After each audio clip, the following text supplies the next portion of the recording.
வீரபாண்டியபுரம் என்ற ஊரில் நந்தன் என்பவன் வாழ்ந்து வருகிறான்.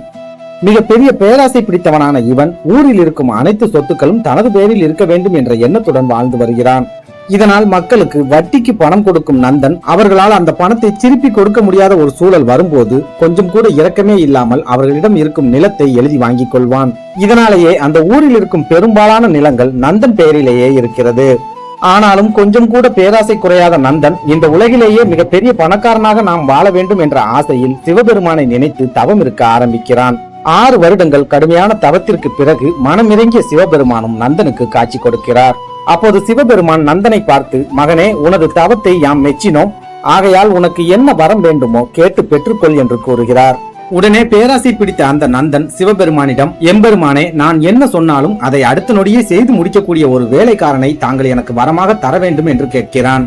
நந்தன் கேட்ட வரம் சிவபெருமானுக்கு புதிதாக தெரிந்தாலும் நந்தனுடைய பேராசை குணத்திற்கு தக்க பாடம் புகட்ட வேண்டும் என்று முடிவு செய்த சிவபெருமான், மகனே, நீ கேட்ட வரத்தை யாம் தருகிறோம். ஆனால் நான் உனக்கு கொடுக்கும் சேவகனுக்கு நீ தொடர்ந்து வேலை கொடுத்து கொண்டே இருக்க வேண்டும். வேலை கொடுப்பதை நீ நிறுத்திவிட்டால் அந்த சேவகன் உன்னையே கொன்று தின்று விடுவான் என்று சொல்லிவிட்டு சிவபெருமான் மறைந்து விடுகிறார். அடுத்த நொடியே நந்தனுக்கு முன்னால், நான் உங்கள் அடிமை, எனக்கு ஏதாவது வேலை கொடுங்கள் என்று சொல்லிக்கொண்டே மிகப்பெரிய பூதம் ஒன்று வந்து நிற்கிறது. பூதத்தை பார்த்து மிகவும் மகிழ்ச்சி அடைந்த நந்தன் பூதத்தை பார்த்து, பூதமே, இந்த உலகிலேயே மிகப்பெரிய அரண்மனையில் நான் வாழ வேண்டும். அது மாதிரி ஒரு அரண்மனையை கட்டி கொடு என்று சொல்கிறான். நந்தன் சொன்ன அடுத்த நொடியே அந்த பூதம் மிகப்பெரிய மாளிகை ஒன்றை நந்தனுக்காக கட்டி கொடுக்கிறது. அந்த மாளிகையை பார்த்து மகிழ்ச்சியில் துள்ளி குதித்த நந்தன் மாளிகைக்குள் கால் எடுத்து வைக்கும் போதே அந்த பூதம், எனக்கு ஏதாவது வேலை கொடுங்கள் என்று கேட்கிறது. உடனே சற்று யோசித்த நந்தன் அந்த பூதத்தை பார்த்து, பூதமே, இந்த மாளிகையை பொன்னாலும் வைரத்தாலும் நிரப்பிவிடு என்று சொல்கிறான். பூதமும் அடுத்த நொடியே தனது சக்தியால் மாளிகை முழுவதும் வைரத்தாலும் பொன்னாலும் நிரப்பி விடுகிறது. ஆனால் மாளிகை முழுவதும் பொன்னும் வைரமும் நிரம்பி விட்டதால் நந்தனால் அந்த மாளிகைக்குள் செல்லவே முடியவில்லை. இதை பார்த்து, இவ்வளவு அழகான மாளிகைக்குள் நம்மால் நுழைய முடியாமல் போய்விட்டதே என்று நந்தன் வருத்தப்பட்டு கொண்டு இருக்கும் போதே அந்த பூதம் மறுபடியும், எனக்கு ஏதாவது வேலை கொடுங்கள் என்று கேட்கிறது. உடனே மறுபடியும் சற்று யோசித்த நந்தன் அந்த பூதத்திடம், எனது நிலங்கள் அனைத்தையும் சமன்படுத்தி காய்கறிகளை பயிரிட்டு வா என்று சொல்கிறான். ஆனால் அடுத்த நொடியே அந்த பூதம் நந்தனுக்கு சொந்தமான அத்தனை நிலங்களையும் சமன்படுத்தி அந்த நிலங்களில் காய்கறிகளை பயிர் செய்துவிட்டு நந்தன் முன்னால் வந்து நிற்கிறது. உடனே மறுபடியும் அந்த பூதம் நந்தனை பார்த்து, எனக்கு ஏதாவது வேலை கொடுங்கள், இல்லை என்றால் உங்களை கொன்று தின்று விடுவேன் என்று சொல்கிறது. இதனால் பயந்து போன நந்தன் காய்கறிகளுக்கு நீர் பாய்ச்சுவதற்காக ஒரு கிணற்றை வெட்ட வேண்டும் என்று அந்த பூதத்திடம் சொல்கிறான்.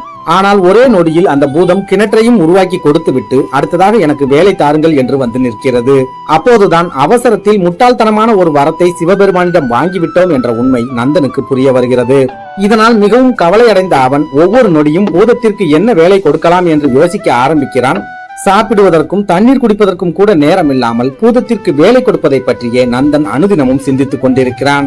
ஒரு கட்டத்தில் அந்த பூதத்திற்கு என்ன வேலை கொடுப்பது என்பதே தெரியாமல் நந்தன் குழம்பி போய் நிற்கிறான். இந்த சமயத்தில் தனக்கு வேலை கொடுக்காத காரணத்தால் நந்தனை பிடித்து உண்பதற்காக அந்த பூதம் துரத்த ஆரம்பிக்கிறது. இதனால் பயந்து போன நந்தன் பூதத்திடமிருந்து தப்பிப்பதற்காக ஒவ்வொரு ஊராக ஓடுகிறான். அந்த பூதமும் அவனை விடாமல் துரத்தி கொண்டே ஓடி வருகிறது. கடைசியில் அந்த ஊரில் இருக்கும் ஒரு சிவாலயத்திற்குள் நந்தன் தஞ்சமடைகிறான். அந்த கோவிலில் இருக்கும் சிவலிங்கத்தை கட்டி பிடித்தபடியே, இந்த பூதத்திடம் இருந்து என்னை எப்படியாவது காப்பாற்றுங்கள் எம்பெருமானே என்று நந்தன் கண்ணீர் மல்க சிவபெருமானை வேண்டிக் கொண்டிருக்கிறான்.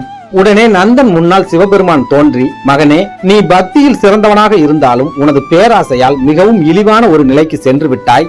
எனது பக்தர்களாக இருப்பவர்களை காட்டிலும் மற்றவர்களுக்கு எந்தவித எதிர்பார்ப்பும் இல்லாமல் உதவி செய்பவர்களை மட்டுமே நான் நேசிப்பேன். ஆகையால் உனது பேராசையை விட்டுவிட்டு நீ அடுத்தவர்களுக்காக வாழ்வதற்கு முயற்சி செய்தால் அந்த பூதம் உன்னை விட்டுவிடும் என்று சொல்லிவிட்டு சிவபெருமான் மறைந்து விடுகிறார். அந்த நொடியே நந்தன் மனம் திருந்தி தனது சொத்துக்கள் அனைத்தையும் ஏழை மக்களுக்கு பிரித்து கொடுத்துவிட்டு பேராசையும் எதிர்பார்ப்பும் இல்லாத ஒரு வாழ்க்கையை வாழ ஆரம்பிக்கிறான். அந்த பூதமும் அவனை விட்டு முழுமையாக விலகி விடுகிறது.